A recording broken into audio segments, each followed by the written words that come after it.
नमस्कार, आपके साथ मैं हूं गौरव अग्रवाल। सत्ता के सभी न्यूज मित्रों का बहुत स्वागत है। सबसे पहले सत्ते पे सत्ता, यानी 7 खबरें और दिलचस्प जानकारियां एक साथ। आज पहले आपको उन 12 गैंगस्टर्स से मिलवाएंगे जिनकी सांस प्रधानमंत्री मोदी और अमेरिका के राष्ट्रपति डोनाल्ड ट्रंप की मुलाकात से पहले अटकी है। इन सभी गैंगस्टर्स के नाम उस लिस्ट में शामिल हैं जो भारत ट्रंप को सौंपने वाला है। लेकिन इसका मकसद क्या है, ये देखिएगा। फिर उन सभी न्यूज मित्रों के लिए एक बहुत जरूरी सवाल जो शेयर बाजार में या फिर म्यूचुअल फंड्स में निवेश करते हैं। शेयर बाजार की डुबकी की वजह से आपकी एसआईपी कितनी डूब चुकी है और क्या आपको अपनी एसआईपी आगे जारी रखनी चाहिए? इसके जवाब आज आपको सत्ता में मिलेंगे।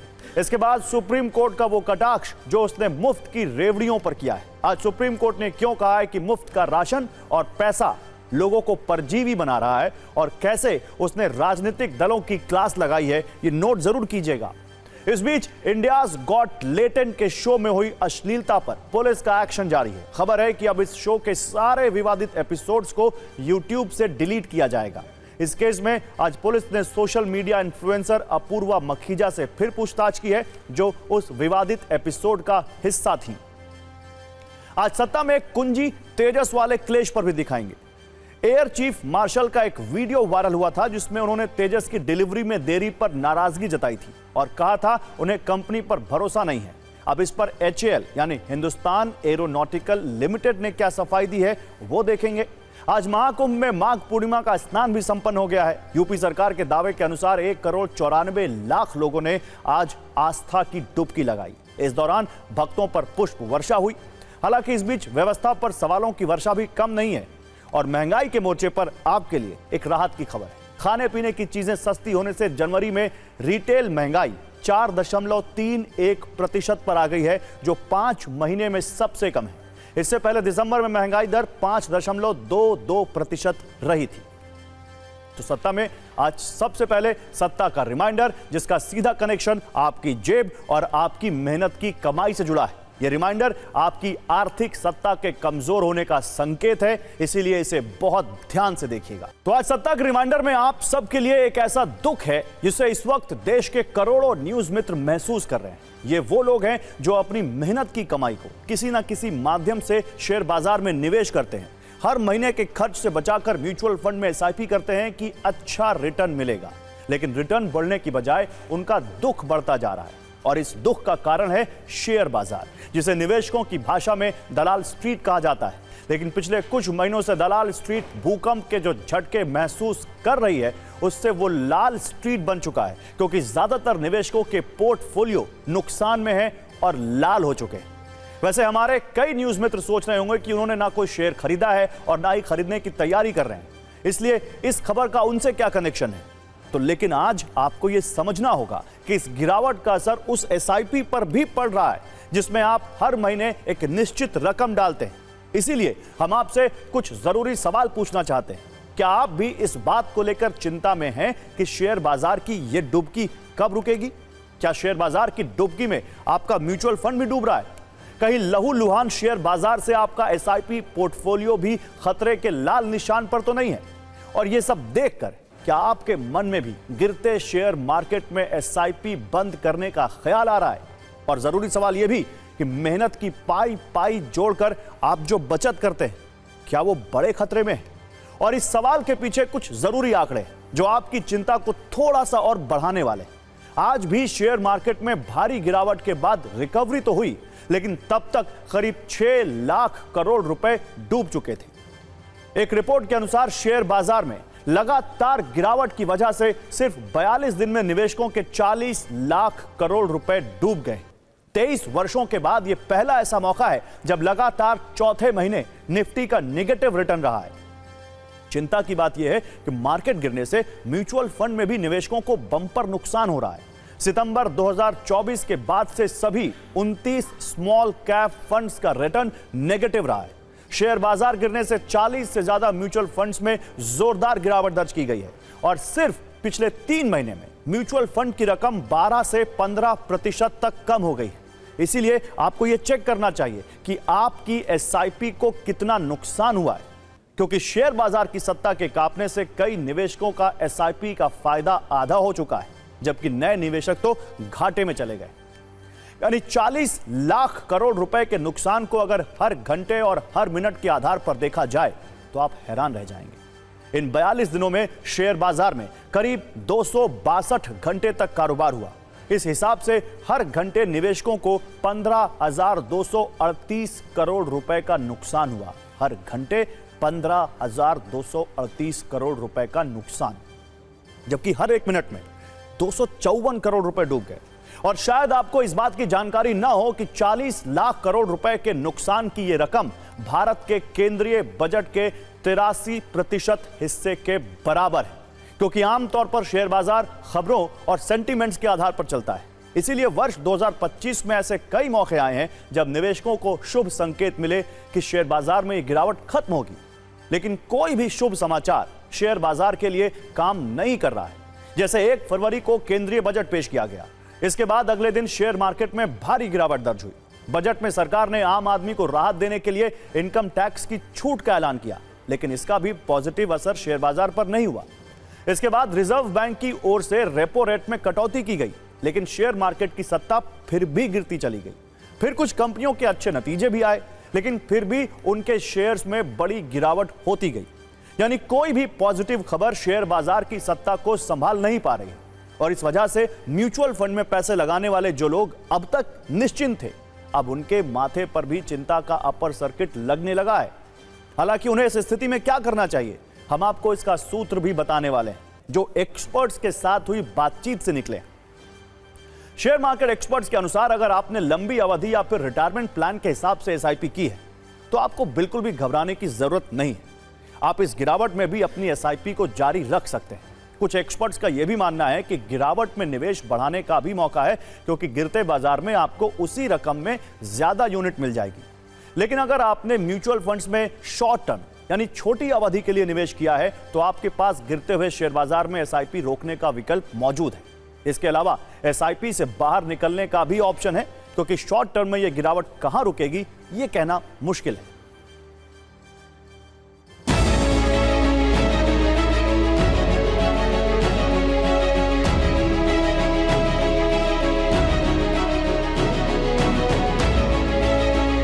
डोनाल्ड ट्रंप साहब कुछ ना कुछ टैरिफ को लेकर बात करते रहते हैं, सो कहीं ना कहीं एक नेगेटिव इम्पैक्ट पर्टिकुलरली हमारे इंडियन मार्केट में भी देखने को मिल रही है।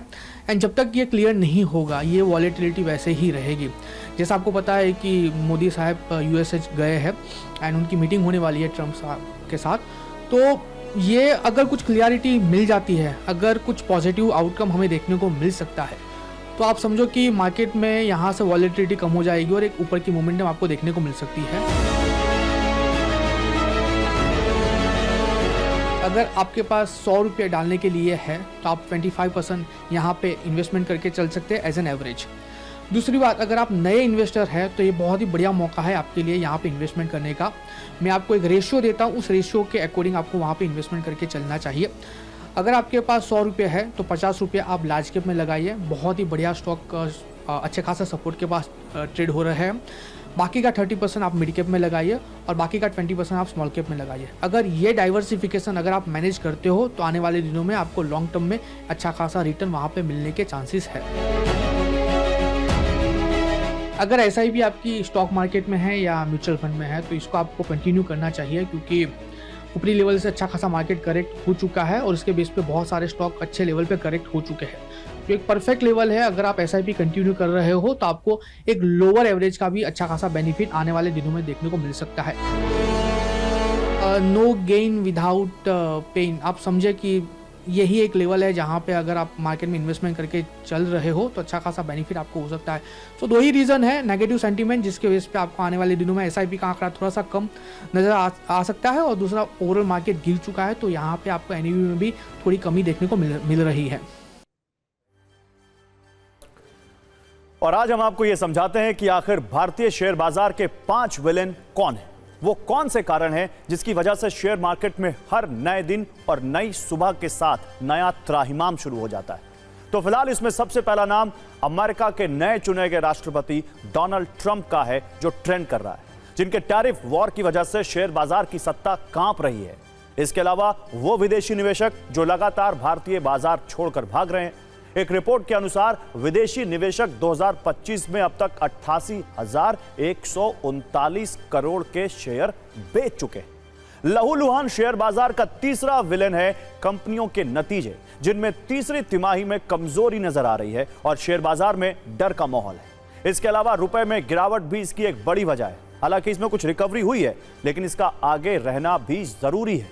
और एक और वजह है मिड कैप और स्मॉल कैप के शेयर्स, जिन्हें निवेशक लगातार बेच रहे हैं। अब चिंता की बात यह है कि शेयर बाजार की डुबकी कुछ और दिन जारी रह सकती है और इसका सीधा असर आपकी मेहनत की कमाई पर पड़ने वाला है। सत्ता में अब बात करते हैं क्राइम पर भारत की कूटनीतिक स्ट्राइक की, जिसकी शुरुआत पीएम मोदी के अमेरिका दौरे के साथ हो जाएगी और लॉरेंस बिश्नोई गैंग का बुरा वक्त शुरू हो जाएगा, क्योंकि सिर्फ कुछ घंटों के बाद पीएम मोदी अमेरिका की राजधानी वॉशिंगटन में कदम रखेंगे। पीएम मोदी फ्रांस से अमेरिका के लिए रवाना हो चुके हैं। पीएम मोदी और उनके मित्र ट्रंप की मुलाकात के दौरान कई मुद्दों पर बात होगी। इस बार पीएम मोदी की अमेरिका यात्रा का एक बड़ा एजेंडा 12 गैंगस्टर्स पर शिकंजा कसना है। इस वक्त इसकी सबसे ज्यादा चर्चा हो रही है। चर्चा गैंगस्टर वाली उस लिस्ट की है जिसमें लॉरेंस बिश्नोई के गुर्गों का नाम है। लॉरेंस बिश्नोई गैंग के भाई का नाम है। हिंदुस्तान के कई मोस्ट वांटेड गैंगस्टर का नाम है। आपको एक गैंगस्टर की कुंडली बताएंगे, लेकिन पहले उस लिस्ट के बारे में जानिए जिसमें गैंगस्टर्स के नाम है। अनमोल बिश्नोई, ये गैंगस्टर लॉरेंस बिश्नोई का भाई है। अगला नाम है सतिंदरजीत सिंह उर्फ गोल्डी बरार, अमृतपाल सिंह, धर्मजोत सिंह कहलो, हरजोत सिंह, हरबीर सिंह, नौरूप सिंह, स्वर्ण सिंह उर्फ फौजी। ये वो कुछ नाम हैं जो कि उस लिस्ट में शामिल हैं। और इन लोगों के अलावा भी और भी नाम हैं जिनकी मुश्किलें बढ़ने वाली हैं। भारत और अमेरिका मिलकर इन गुनहगारों को कठोर सजा देने वाले हैं। पीएम मोदी के अमेरिका दौरे से पहले गैंगस्टर वाली इस लिस्ट की चर्चा हर तरफ हो रही है। तो आइए, अब वक्त है 12 गैंगस्टर्स वाली उस लिस्ट में मौजूद सभी नामों की क्राइम कुंडली खोलने का। आपको ये बताते हैं कि आखिर क्योंकि भारत की पुलिस और जांच एजेंसियों को इनकी तलाश है और कैसे ये लोग लॉरेंस बिश्नोई के इशारे पर खूनी खेल खेलते थे। पहला नाम है अनमोल बिश्नोई का। ये लॉरेंस बिश्नोई का छोटा भाई है। अनमोल बिश्नोई इस वक्त अमेरिका के पोटावाटामी डिटेंशन सेंटर में अमेरिका की इमिग्रेशन एंड कस्टम्स इन्फोर्समेंट की हिरासत में है। वो भारत की आतंकवाद विरोधी जांच एजेंसी NIA और मुंबई पुलिस की लिस्ट में वांटेड है। मुंबई पुलिस ने बाबा सिद्दीकी की हत्या और अभिनेता सलमान खान के घर के बाहर फायरिंग के मामले में अनमोल बिश्नोई के खिलाफ चार्जशीट दायर की थी। वो फर्जी पासपोर्ट पर भारत से फरार हुआ था। दूसरा नाम है गोल्डी बरार का। लॉरेंस बिश्नोई का करीबी सहयोगी गोल्डी बरार पहले कनाडा में सक्रिय था, लेकिन पंजाबी गायक सिद्धू मूसेवाला की हत्या में नाम आने के बाद वो अमेरिका चला गया। वो NIA को बाबा सिद्दीकी की हत्या और सलमान खान के घर के बाहर फायरिंग के मामले में वांछित है। गृह मंत्रालय ने जनवरी 2024 में उसे आतंकवादी घोषित किया था। अगला नाम है धर्मनजोत सिंह का। धर्मनजोत सिंह भी सिद्धू मूसेवाला हत्याकांड में वांछित है। ये गैंगस्टर्स के लिए हथियारों की व्यवस्था करने का आरोपी है और अमेरिका कनाडा में सक्रिय खालिस्तानी आतंकियों से उसके संबंध बताए जाते हैं। अमेरिकी एजेंसियों ने अगस्त 2023 में उसे हिरासत में लिया था। सिर्फ गैंगस्टर्स पर एक्शन ही नहीं, बल्कि कई ऐसे मुद्दे हैं जिस पर पीएम मोदी और ट्रंप के बीच चर्चा हो सकती है, जो इस वक्त ट्रेंडिंग है। भारत और अमेरिका के बीच व्यापार संतुलन कैसे होगा, कैसे कारोबारी रिश्ता मजबूत होगा, इस पर चर्चा होगी। डॉलर के मुकाबले कमजोर होते रुपए के बीच इस बातचीत की अहमियत बढ़ी है। रक्षा सहयोग भी मोदी और ट्रंप की मुलाकात का अहम टॉपिक है, जिस पर भारत और अमेरिका के बीच वार्ता हो सकती है। हथियारों वाली डील भी हो सकती है। इंडो पैसिफिक क्षेत्र में सुरक्षा बड़ा मुद्दा है, इसलिए हमने इसे रेड अलार्म के साथ रखा है। आप देख सकते हैं ये रेड अलार्म, ताकि इसकी गंभीरता को आप समझ सकें। चीन की विस्तारवादी नीतियों से भारत और अमेरिका दोनों परेशान हैं। इस पर मोदी और ट्रंप में चर्चा हो सकती है। AI वाली रेस के बीच इस बातचीत पर भी सबकी नजर है। पिछले कुछ दिनों से चल रहा टैरिफ युद्ध सबसे बड़ा ट्रेंडिंग मुद्दा है। ट्रंप के टैरिफ वाले फैसले से ही भारत भी प्रभावित है। और अभी जो शेयर बाजार में हमने आपको 5 वहां पर कारण गिनाए थे, उसमें यह भी एक बहुत बड़ा कारण है। ऐसे में पीएम मोदी से वार्ता के बाद इस पर क्या असर होगा, यह भी अहम है। इसके अलावा रूस यूक्रेन युद्ध पर भी बात हो सकती है। पीएम मोदी पहले भी आंख में आंख मिलाकर इस पर अपना रुख स्पष्ट कर चुके हैं। H-1B वीजा भारत के IT पेशेवरों के लिए बेहद अहम है। अमेरिका में बड़ी संख्या में भारतीय काम करते हैं, लेकिन पिछले कुछ वर्षों में वीजा प्रक्रिया सख्त हो गई थी।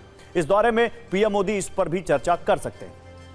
हाल में ही अमेरिका से अवैध प्रवासियों को भारत भेजा गया था। देश में हथकड़ियां और बेड़ियों वाले आरोप लगाकर जबरदस्त राजनीति हुई थी। वीडियो सबूत भी आए थे, सरकार पर सवाल उठे थे। ऐसे में इस मसले पर भी चर्चा मायने रखती है। रणनीतिक साझेदारी पर भी पीएम मोदी और ट्रंप में बात हो सकती है। तो पीएम मोदी के इस दौरे में बहुत कुछ है जिस पर बात हो सकती है, जिस पर चर्चा हो रही है। लेकिन एक चीज और है, पीएम मोदी के इस दौरे में ब्लेयर हाउस की चर्चा हर जगह हो रही है। यह वो जगह है जहां पीएम मोदी ठहरेंगे। आज आपको कुछ तस्वीरों के साथ बताते हैं कि ब्लेयर हाउस कितना आलीशान है। ब्लेयर हाउस को अमेरिका में राष्ट्रपति का गेस्ट हाउस कहा जाता है। व्हाइट हाउस विजिट कर रहे दूसरे देश से आए बड़े नेता इस ब्लेयर हाउस में रुकते हैं। ब्लेयर हाउस व्हाइट हाउस के ठीक सामने, इसे व्हाइट हाउस से भी अधिक आलीशान माना जाता है। यह लगभग 2 सदियों से अमेरिका की राजनीति, सांस्कृतिक इतिहास और कूटनीतियों का गवाह रहा है। ब्लेयर हाउस 4 मंजिलों वाली ऊंची इमारत है। ब्लेयर हाउस में 119 कमरे हैं। देखा जाए तो बिल्डिंग एरिया के मामले में यह व्हाइट हाउस से भी काफी बड़ा है। इसमें 14 गेस्ट हाउस हैं जिनमें हर तरह की सुख सुविधाएं हैं। ब्लेयर हाउस के अंदर खूबसूरत पेंटिंग, झूमर और साज सज्जा का बेहतरीन सामान है। ब्लेयर हाउस की सजावट और देखरेख सरकारी फंड से की जाती है। ब्लेयर हाउस फाउंडेशन के मुताबिक इस घर का रखरखाव अमेरिकी विदेश विभाग के प्रोटोकॉल प्रमुख कार्यालय और जनरल सर्विस एडमिनिस्ट्रेशन की ओर से किया जाता है। ब्लेयर हाउस का नाम फ्रांसिस ब्लेयर के नाम पर रखा गया था। ये अमेरिकी राष्ट्रपति एंड्रयू जैक्सन के सलाहकार थे। साल 1942 में इसे अमेरिकी सरकार ने खरीदा था। इसके बाद से यह जगह अमेरिकी राजनीति का एक अहम हिस्सा है। अमेरिका दौरे से पहले आज पीएम मोदी फ्रांस में थे। आज पीएम मोदी और मैक्रों के बीच मुलाकात राउंड 2 रहा। लेकिन सबसे ज्यादा चर्चा उस तस्वीर की हो रही है जो पीएम मोदी के अमेरिका रवाना होने से ठीक पहले की है। फ्रांस के राष्ट्रपति मैक्रों, आप इस तस्वीर में ध्यान से देखिए, खुद प्रधानमंत्री नरेंद्र मोदी को एयरपोर्ट पर छोड़ने आए, उन्हें सी ऑफ करने आए। ये देखिए कैसे प्रधानमंत्री वहां पर अपने विमान पर खड़े होकर वहां हाथ हिला रहे हैं और नीचे मैक्रों उनको वेव ऑफ कर रहे हैं। अमेरिका के लिए रवाना होने से पहले मैक्रों और पीएम मोदी गले मिले कुछ इस तरह से। आप देखिए, आज पीएम मोदी के फ्रांस दौरे का 3रा दिन था। अमेरिका जाने से पहले आज पीएम मोदी ने अपने मित्र मैक्रों के साथ मार्से शहर में वो गए। यहां पीएम मोदी ने वर्ल्ड वॉर में जान गंवाने वाले भारतीय सैनिकों को श्रद्धांजलि दी। इसके बाद उन्होंने मैक्रों के साथ मार्से में वाणिज्य दूतावास का उद्घाटन किया। इस दौरान उन्होंने मार्से शहर में मौजूद भारतीय समुदाय के लोगों से भी मुलाकात की। और देखिए, यहां पर आपको एक और जानकारी देता हूं। इस समय मुझे HAL पर भरोसा नहीं है, जो कि बहुत बुरी बात है। ये मैं नहीं कह रहा हूं, ये बात आपने सुनी होगी कहीं पर। यह बात भारतीय वायुसेना के प्रमुख एयर चीफ मार्शल APC ने लड़ाकू विमान तेजस बनाने वाली कंपनी हिंदुस्तान एरोनॉटिक्स यानी HAL के लिए कही है।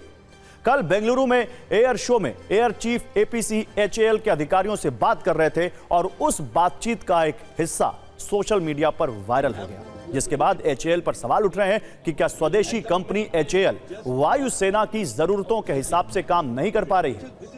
इस वीडियो का सच क्या है और HAL का पक्ष क्या है, इस पर हमने सत्ता की सुरक्षा चिंता वाली एक कुंजी तैयार की है जो भारत की रक्षा जरूरतों और चिंताओं के बारे में आपके ज्ञान को बढ़ाएगी। सबसे पहले खबर समझते हैं कि मामला क्या है। दरअसल बेंगलुरु में 10 फरवरी से 14 फरवरी तक एक एयर शो का आयोजन हो रहा है। इस एयर शो में दुनिया भर के लड़ाकू विमान बनाने वाली कंपनियां और कई देशों के वायुसेना के अधिकारी शामिल होते हैं। भारत के एयर चीफ मार्शल APC भी यहां पहुंचे थे। इस दौरान वो एक फाइटर जेट में बैठकर HAL के अधिकारियों से बात कर रहे हैं। इसी बातचीत में वो लड़ाकू विमानों की डिलीवरी में देरी पर चिंता जता रहे हैं और कह रहे हैं कि उन्हें HAL पर भरोसा नहीं है। हालांकि एयर चीफ मार्शल APC का यह वीडियो आधिकारिक नहीं है। इसे ना तो एयरफोर्स ने जारी किया है और ना ही HAL ने, लेकिन इस पर अब बातें हो रही हैं और HAL का बयान भी आया है। पहले एक बार एयर चीफ का वो वीडियो देखिए, फिर इस खबर की और परतें खोलेंगे। I can only tell you what our requirements and what our worries are. You have to alleviate those worries and make us more confident. At the moment, I am just not confident of HA, which is very, very wrong thing to happen. No, HAL is our own company. We all have worked there. I also served in HAL as a whatever that temporary pilot. I've also been there, and of course very closely in NFTC. That's like HAL flying on. But I find it that we are just not in mission mode. Everything is हो जाएगा करेंगे. That the aircraft that you flew, calling it Mark 1A, 3 aircraft, 4 aircraft formation, it's not a Mark 1A. Mark 1A is after the capability comes in. Then only it is Mark 1. Just by one change of one software to other software or some other useful thing, and the weapon comes in, then the capability comes in, then it is Mark 1. ठीक है. तो इस video को कुछ लोग ये कहकर प्रचारित कर रहे हैं कि भारत की स्वदेशी कंपनी HAL लड़ाकू विमान सप्लाई करने में सक्षम नहीं है, लेकिन ये अधूरा सच है। इस वीडियो में एयर चीफ ऐसा कुछ नहीं कह रहे हैं, वो सिर्फ स्पीड मिशन मोड में काम और टेक्नोलॉजी अपग्रेडेशन की बात कह रहे हैं। दरअसल सरकार ने हथियारों की खरीद में विदेशी निर्भरता को कम करने और स्वदेशी टेक्नोलॉजी को प्रमोट करने के मकसद से 2021 में हिंदुस्तान एरोनॉटिक्स लिमिटेड यानी HAL को बड़े पैमाने पर ऑर्डर दिया था। HAL को 83 तेजस मार्क 1A बनाने का ऑर्डर दिया गया था। 46,898 करोड़ रुपए का कॉन्ट्रैक्ट HAL को मिला था। कंपनी को 2024 से 2028 के बीच 83 एयरक्राफ्ट की डिलीवरी करनी है। HAL को सालाना कम से कम 16 तेजस मार्क 1A विमान बनाने थे, लेकिन संकट यह है कि 2024 खत्म हो चुका है और एयरक्राफ्ट की डिलीवरी शुरू नहीं हुई है। और इसी बात से एयर चीफ नाराज हो गए और उनकी इस नाराजगी को HAL भी समझ रहा है। इसलिए HAL के निदेशक ने कहा है कि एयर चीफ मार्शल की चिंता वाजिब है, हम इस पर काम कर रहे हैं और जो तकनीकी मुद्दे हैं उन्हें सुलझा लिया गया है। यहां पर एयर चीफ और HAL के निदेशक दोनों की तरफ से यह जताने की कोशिश है कि डिलीवरी में देरी ब्लेम गेम नहीं है, बल्कि एक जायज चिंता है और इस पर काम हो रहा है। एक बार सुनिए कि HAL के निदेशक ने क्या कहा है। The delays are not simply attributable to, I would say, laziness on part of the industry. There have been technical issues which have got sorted out. Now, the concern of the air chief is understandable. Of course, the squadron strengths are going down. So we have now promised that we will have all these structures ready. And we have conveyed this. We in multiple meetings at different levels. We have conveyed this, that we are building this, and once the engines are available, this will start rolling out. तो दरअसल जब भी कोई नया देश हथियारों के निर्माण की शुरुआत करता है तो उसे कई समस्याओं का सामना करना पड़ता है। दूसरे देशों की टेक्नोलॉजी लेनी पड़ती है और ऐसी ही निर्भरता के कारण देरी होती है, जिस पर संवाद होता है, समस्या की पहचान होती है और फिर समस्या का हल ढूंढा जाता है, जैसा कि इस मामले में हो रहा है। इस लिहाज से वायुसेना प्रमुख की बात बहुत महत्वपूर्ण है। आप समझिए कि देर हो क्यों रही है। दरअसल तेजस मार्क 1A तेजस का एक एडवांस वर्जन है, जिसमें इलेक्ट्रॉनिक वॉरफेयर सिस्टम, बेहतर रेडार और आधुनिक तकनीक को जोड़ा गया है। यह अपग्रेड इसे अधिक सक्षम बनाते हैं, लेकिन नए सिस्टम के इंटीग्रेशन, टेस्टिंग और सर्टिफिकेशन में अधिक समय लगता है। ऐसे जटिल तकनीकी सुधारों के कारण प्रोडक्शन धीमा हो सकता है। तेजस मार्क 1A में कई महत्वपूर्ण कंपोनेंट विदेशी कंपनियों से आयात किए जाते हैं। दरअसल तेजस मार्क 1A के 65% से ज्यादा उपकरण भारत में बने हैं और 35% सामान बाहर बन रहा है। इसमें इस्तेमाल होने वाले इंजन की सप्लाई अमेरिकी कंपनी जनरल इलेक्ट्रिक करेगी, जिसमें काफी देर हो रही है। जनरल इलेक्ट्रिक ने पहले फरवरी-मार्च में डिलीवरी का वादा किया था, फिर अक्टूबर तक सप्लाई की बात की, पर इसमें अभी और देरी है। इसके अलावा तेजस में इजरायली रडार एवं इलेक्ट्रॉनिक सिस्टम लगना है। इजरायल युद्ध में फंसा है और इसकी सप्लाई में भी देरी हो रही है। तो जब तक इंजन और रडार की सप्लाई नहीं होगी, तब तक मामला अटका ही रहेगा। इन कारणों के अलावा और भी कई सारे कारण हैं। अगर इसे और डिटेल में समझें तो कोविड-19 के बाद से कई उद्योगों में सेमीकंडक्टर और दूसरे आवश्यक उपकरणों की आपूर्ति बाधित रही है। खासतौर पर एरोस्पेस ग्रेड कंपोनेंट्स की डिलीवरी प्रभावित हुई है। कई बार इसके पीछे कूटनीतिक फैक्टर भी रहते हैं, जैसे कोई युद्ध या दूसरे जियोपॉलिटिकल तनाव। HAL की फैक्ट्रियों में आउटडेटेड प्रोडक्शन तकनीक और सीमित असेंबली लाइनों के कारण बड़े पैमाने पर उत्पादन में दिक्कतें आई हैं। तेजस उत्पादन के लिए नई असेंबली लाइन बेंगलुरु में बनाई गई थी, लेकिन इसे पूरी क्षमता के साथ कार्यशील होने में समय लगा। HAL एक PSU है, जहां निर्णय लेने में नौकरशाही की धीमी प्रक्रियाएं भी प्रभाव डालती हैं। कागजी कार्रवाई में अधिक समय लगता है। शायद इसलिए एयर चीफ कह रहे हैं कि काम मिशन मोड में नहीं हो रहा है। दरअसल भारतीय वायुसेना को उच्च मानकों के हिसाब से गुणवत्ता चाहिए। HAL को तेजस मार्क 1A के विभिन्न परीक्षणों में अधिक समय लग रहा है। वैसे भी फाइटर जेट्स के उत्पादन से पहले विस्तृत ग्राउंड टेस्टिंग, एयरबॉर्न ट्रायल और अंत में रक्षा मंत्रालय की अंतिम मंजूरी मिलना आवश्यक होता है।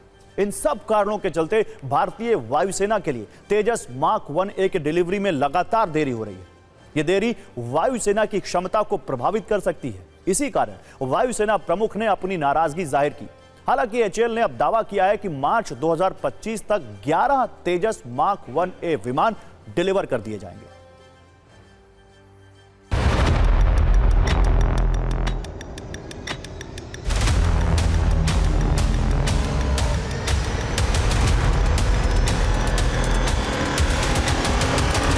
तेजस मार्क 1 अल्फा का प्रोडक्शन चल रहा है और ये साल में काफ़ी हद तक हम जो दिक्कतें थी वो उसको पार कर चुके हैं, तो अब से ये रोल आउट होगा। ये साल में हमारे इंजन्स आ जाएंगे। जनरल इलेक्ट्रिक ने भी आश्वासन दिया है कि 12 इंजन देंगे ये साल, तो हम अगले साल में ये डिलीवर करेंगे, तो हमारे एयरक्राफ्ट रेडी होंगे।